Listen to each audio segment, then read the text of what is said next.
Bonjour à tous et merci de nous retrouver chaque semaine plus nombreux pour un résumé de l'actualité en images. Cette semaine, il sera question de visites diplomatiques encore et toujours, de préparatifs et de festivités, car au milieu d'une activité toujours débordante, Israël se ménage toujours un temps pour les fêtes. Dimanche, la chancelière allemande Angela Merkel et la présidente de la Chambre des représentants américaine Nancy Pelosi prenaient le relais des visites officielles au Moyen-Orient, une semaine après Kimoun et Rice.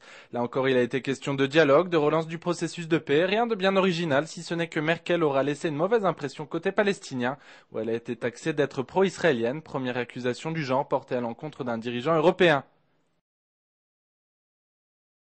Et puis pour bien démarrer la semaine, nous vous proposions une immersion en goût et en saveur au cœur du salon de la cuisine israélienne. Entre cuisine nouvelle et saveurs traditionnelles, InfoLive TV vous propose de partir en quête du goût israélien.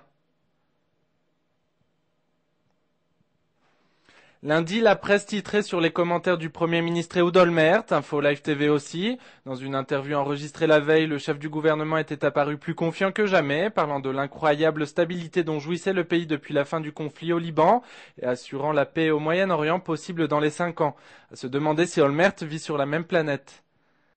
Et puis lundi, c'était aussi veille de fête. Tout le pays se préparait à entrer dans Pessah. C'était le moment des derniers préparatifs pour les retardataires et surtout la dernière chance de vérifier que le grand nettoyage de Pâques avait bien été fait avant de répéter la prière traditionnelle l'année prochaine à Jérusalem.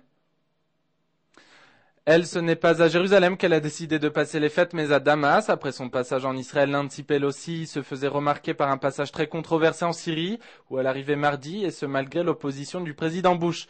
Elle s'est entretenue avec plusieurs hauts responsables syriens avant de rencontrer le lendemain le Raïs el-Assad. Et puis dans la série Je suis élu et je fréquente l'ennemi, le député arabe israélien Ahmed Tibi offrait une image des plus troublantes en posant aux côtés de terroristes palestiniens en armes. Il venait délivrer un message de soutien au cours d'une manifestation marquant les 5 ans de l'opération Rempart à Jenin, un message de soutien aux ennemis d'Israël de la part d'un élu d'Israël.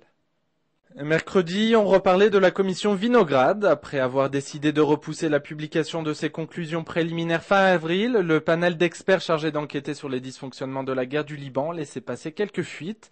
Des fuites de mauvais augure pour le gouvernement puisque la commission Vinograd estime qu'il aurait dû démissionner.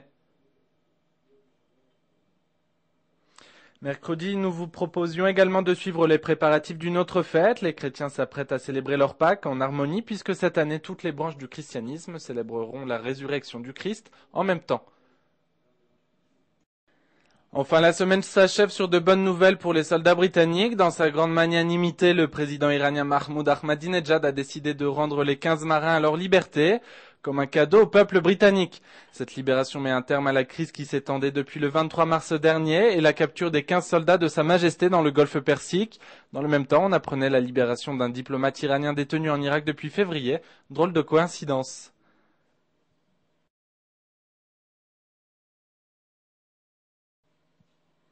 Mais la semaine ne s'est pas bien terminée pour tout le monde, ainsi de l'éléphant Atari, victime de la violence du gros Yossi 7 tonnes. Elle n'aura pas résisté à sa charge.